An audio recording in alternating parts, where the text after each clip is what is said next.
Good morning everyone, I am Crucial Gloriani.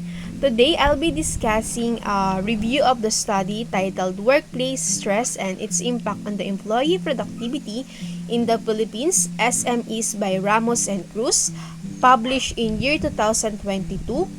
And ang focus po ng research na ito ay ang effective ng stress sa workplace sa productivity ng mga employees, lalo na po sa mga SME or tinatawag po nating small and medium-sized enterprises sa Philippines.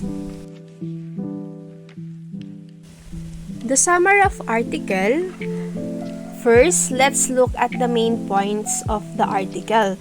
Sinasabi naman po ng mga authors na ang workplace stress ay hindi lang basta nakakaapekto sa physical health ng employee, pero pati na rin po sa mga performance and job satisfaction nila. In SMEs, the authors found that factors like limited resources, poor working conditions, and lack of support system increase stress levels among employees. And they conducted a survey among 350 employees from sectors like manufacturing, retail, and services. The survey measured different stressors such as workload, work-life balance, and interpersonal conflicts. Based on their findings, mataas po yung correlation between stress and mababang productivity, including more absences and turnover. Like for example po yung stressors in the Philippines workplace. To illustrate, sa manufacturing industry, ang isang manggagawa po ay possible na magpasa ng sobrang workload dahil po sa kakulangan sa workers. If walang enough na support or guidance po, this can lead to confusion about their tasks, kaya nagiging cause ng stress and mababang productivity. Isa pang example po ay yung interpersonal conflict. When employees are stressed, mas mabilis po silang mag-init ng ulo na nagiging dahilan po ng tension sa team nila.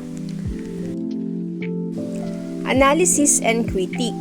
The article provides valuable insights on workplace stress in SMEs. Malinaw po yung focus nila sa Philippine context, which is very important dahil po maraming unique challenges ang SME dito. Isa sa mga strengths ng study ay ang sample size na 350 employees, which helps in generalizing the findings for other SMEs. And however, may limitation din po. Una po, yung the study is cross-sectional, which means isang snapshot lang ito na stress and productivity sa isang point in time. A longitudinal study will provide a better view of the impact of stress over time. Another limitation po is self-reported and data, which can lead to biases. Halimbawa po, yung some employees might under-report their stress dahil po ayaw nilang magmukhang mahina or hindi competent po. Dito naman po tayo sa implication for practice. The study offers some recommendation that SMEs can use to reduce workplace stress and improve productivity. First po is to suggest implementing stress management programs and training managers. To recognize stress signs, kapag po yung aware po yung manager sa sign ng stress, they can provide support bago po ito ma-escalate. Another thing po ay yung recommendation is consider flexible work arrangements to improve work-life balance. And for example po, yung ibang companies, they allow work from home setups or flexible schedules na nakakatulong po to reduce stress. And for example po ng stress management program, one real-world example is the wellness programs implemented by some larger companies, which include activities like meditation sessions, mental health counseling, and sports events.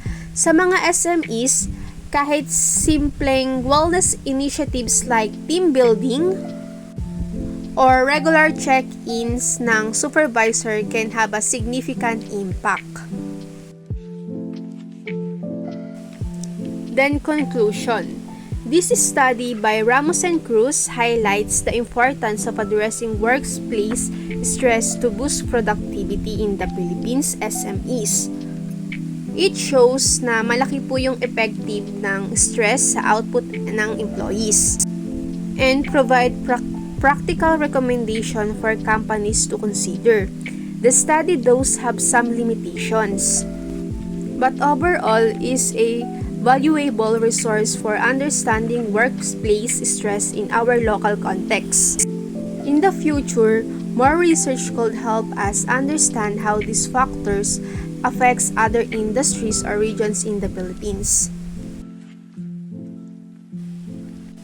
And thank you for listening. Sana po ay nakuha niyo po yung insights on workplace stress and impacts on productivity.